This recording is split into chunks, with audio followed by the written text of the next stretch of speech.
Greetings, Middle Campus residents. I'm happy to come to you on this very brisk and gorgeous fall evening here on location in the Red and Black Lounge in Blackstone Hall. And what is first and hopefully will become a series of fireside chats, so to speak, where it's an informal opportunity for me to connect with you as residents of Middle Campus, as your RD or residence director, and discuss some of the successes and challenges that we are sharing in together as a community. First, I wanted to talk to you each about who I am and more about me. I know if you came to the first floor meetings, you probably had an opportunity to hear my little spiel about where I'm coming from and what experiences I've had. But for those of you who might have not had the opportunity, my name is Jeremy Moore. This is my first year here at the college, and I currently am the residence director for Middle Campus, which comprises both Harlan and Blackstone halls here at Lake Forest. I live with my dog. His name is Henry. I adopted him about 2 months ago, and he's about 6. He's a beagle, so you probably have either seen or heard him. Hopefully you haven't heard him too much, but he is usually out and about with me in the middle of the night, the middle of the morning. I know I've seen several of you in different occasions through that capacity.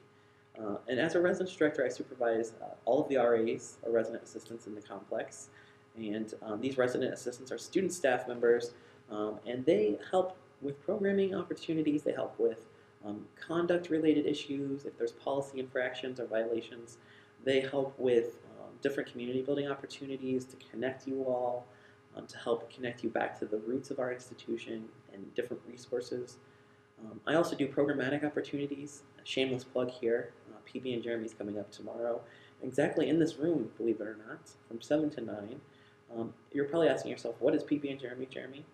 PB and Jeremy is an opportunity for you to come and connect with me in an informal way, get a peanut butter and jelly sandwich. I'm not going to be offended if you just come to get the sandwich, but hopefully you'll bring maybe some discussion topics or feedback or questions with you so that we can engage in some lively dialogue.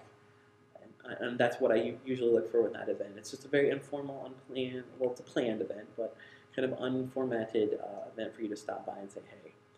For my Harlan folks, I will be doing a PB and Jeremy in Harlan, so don't despair. But that will be forthcoming probably in the next week or two.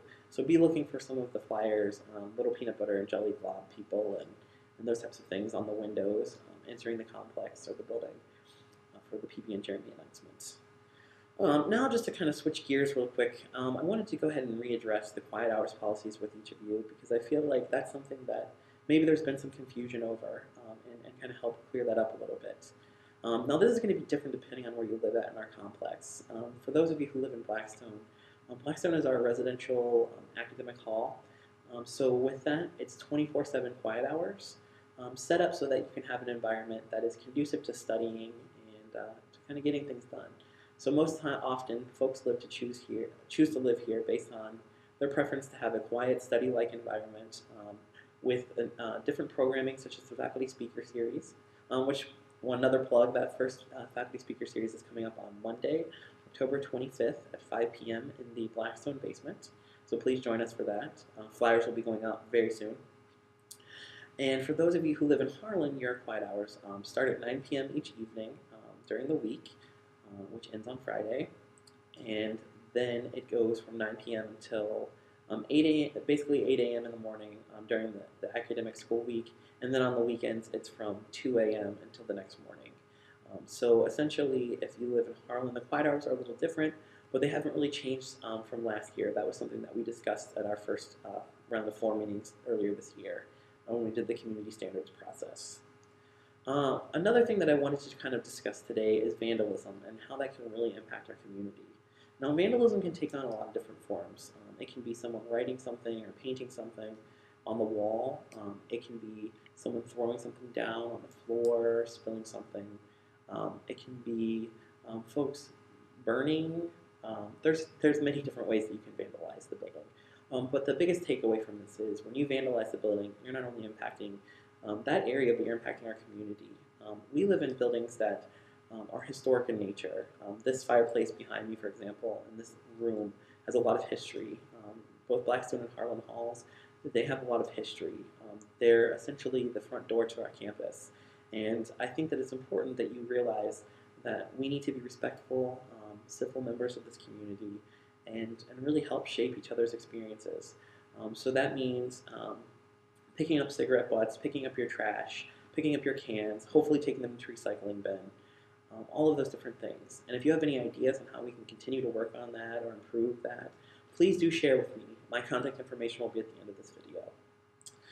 I wanted to hit on health and safety checks, which hopefully have been underway on your floor already.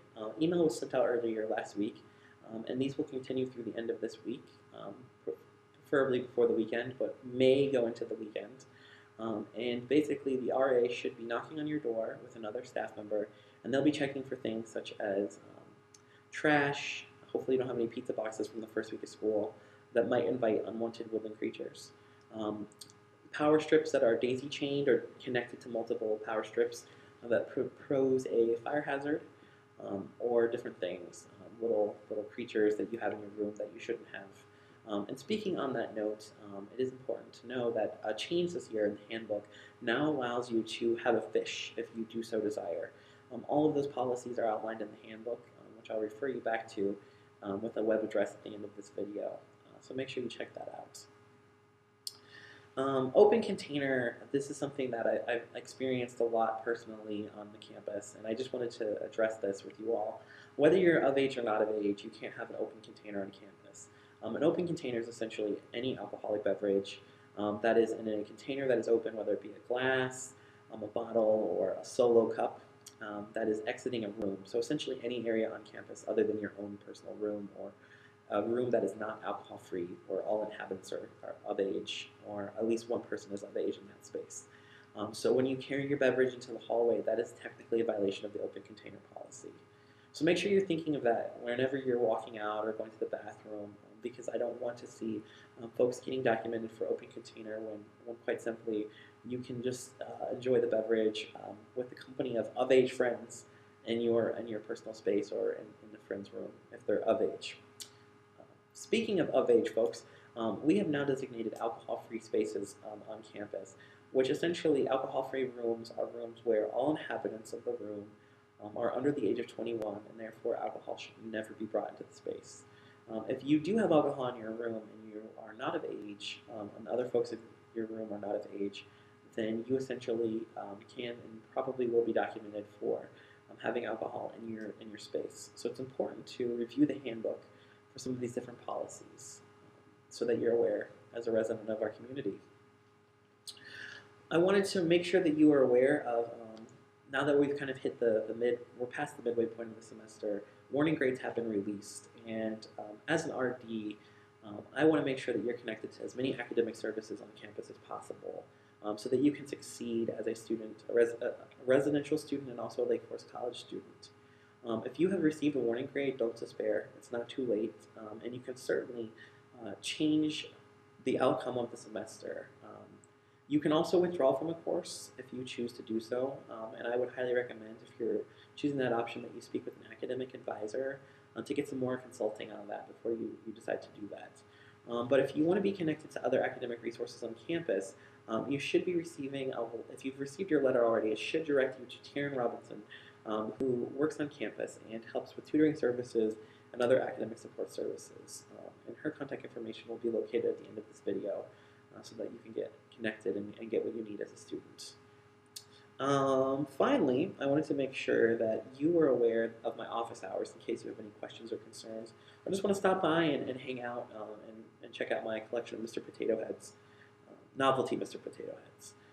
My office hours, my open office hours, are on Tuesday and Thursday. They're from 2 to 3 p.m. in Rosemary House, which is located directly between Middle Campus and South Campus. And on Wednesdays, I do open office hours in front of the cafeteria, or the CAF. And this is a great opportunity for you just to come informally. If you have any questions or concerns that come up on your way to the CAF, feel free to stop by. I table right outside the CAF from 11 to 12:30.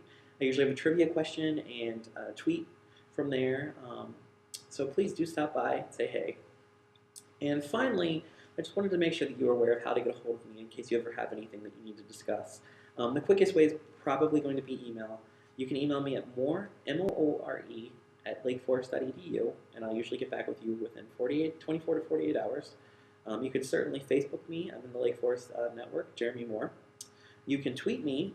My Twitter username is the Hall Director, all one word, and I'm on Twitter, so feel free to follow that if you tweet speak, I guess you could say, and you're part of the Twitterverse.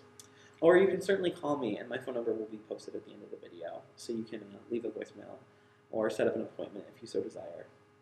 If you have any ideas or suggestions on how we can do things better, or if you just have positive feedback you want to send along, I would love to hear it, and please utilize all of those communication devices that I previously listed to get in touch with me.